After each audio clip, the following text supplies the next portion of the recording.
பாவங்கள் செய்தால்தான் வாழ்க்கையில் பிரச்சனை. பாவங்கள் செய்யவில்லை என்றால் வாழ்க்கை முழுவதும் நிம்மதிதான்.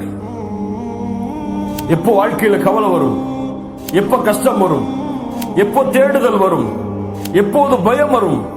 பாவங்களை செய்து கொண்டிருந்தார். அதே பாவத்தை ஆதம் செய்தார். அதனால் அவருடைய ஆடை அவிழ்க்கப்பட்டது.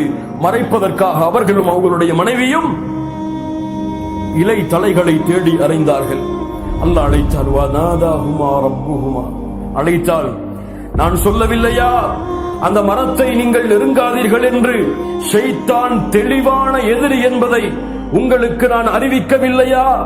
அப்படி இருந்தும் ஏன் இப்படி செய்தீர்கள் என்று கேட்டவுடன் சொன்னார்கள், ரப்பனா ظلمنا أنفسنا وإن لم تغفر لنا وترحمنا لنكونن من الخاسرين.